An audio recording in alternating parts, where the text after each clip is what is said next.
7 বছরের মেয়ে বাচ্চাদের জন্য কামিজ কাটিং করব। তো দেখুন কিভাবে কামিজের কাপড়ের ভাঁজটা দেই ও কিভাবে কামিজ কাটিং করি একটু লক্ষ্য করে দেখবেন, তাহলেই বুঝতে পারবেন। এখন কামিজের ঘোচানো কাপড়টাকে একটু হাত দিয়ে টেনে টেনে আমি 4 ভাঁজ করে এখানে আমি 31 ইঞ্চি লং নিলাম।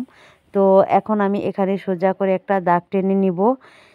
শোল্ডারের জন্য সোজা করে দাগটা টেনে নিলাম। তো একটু লক্ষ্য করে দেখবেন। এখন আমি এখানে 4 ইঞ্চিতে আমি গলার চিহ্নটা করে নিলাম। এখন আমি এখান থেকে 4.5 ইঞ্চি বা 5 ইঞ্চি নিলেই হয়ে যাবে। শোল্ডারের জন্য মাপটা নিলাম। এখন আর্মহোলের জন্য আমি 4.5 ইঞ্চিতে একটা মাপ করে তারপরে চিহ্ন করে নিলাম। এখন বডির চিহ্নগুলো করে নিব। এখানে হচ্ছে 24 ইঞ্চি বডির 4 ভাগের 1 ভাগ করে নেব। তো আর্মহোল থেকে হিপের মাপটা নিয়েছি আমি 10 ইঞ্চি। 10-এর মাঝামাঝি আমি রেখেছি 5 ইঞ্চিতে প্যাটের মাপটা নিয়েছি। তো এখন আমি 24 ইঞ্চির 4 ভাগের 1 ভাগ নিয়েছি বডির জন্য, আর পেটের জন্য নিয়েছি 22 ইঞ্চির 4 ভাগের 1 ভাগ। তো 1 ইঞ্চি বাড়তি রেখে আমি কাপড়টাকে কাটিং করব। একটু স্লোভাবে কাটিং করলাম যাতে আপনারা দেখে দেখে শিখতে পারেন ও বুঝতে পারেন সেজন্য। তো এখন আমি আর্মহোলের শেপটাও কাটিং করে নিচ্ছি। তো কিভাবে কামিজটা কাটিং করলাম একটু লক্ষ্য করে দেখবেন। তো এখন আমি সব জায়গায় কাট মার্ক করে দিচ্ছি।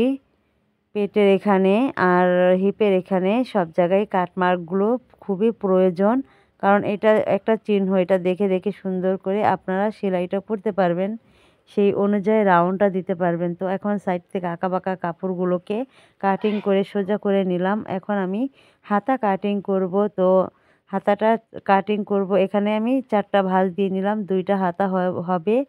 তো লং হচ্ছে হাতার 10 ইঞ্চি, আর হাতার মুহুরিতে আমি কুচি দিয়ে ডিজাইন করব। এখন আমি আর্মহোলের মাপটা নিয়ে এখানে আমি যতটুকু লাগবে সেই অনুযায়ী আমি মাপটা নিয়ে নিব।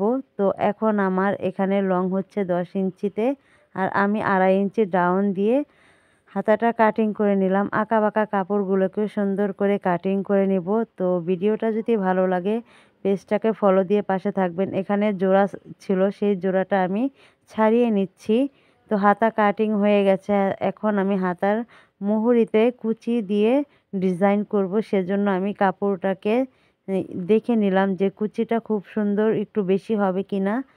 এখন আমি এখানে 4টা ভাঁজ দিয়ে 2টা হাতার জন্য কাপড় পট্টি বের করব কুচি দেওয়ার জন্য। একটু দেখে নিলাম যে কতটুকু হবে।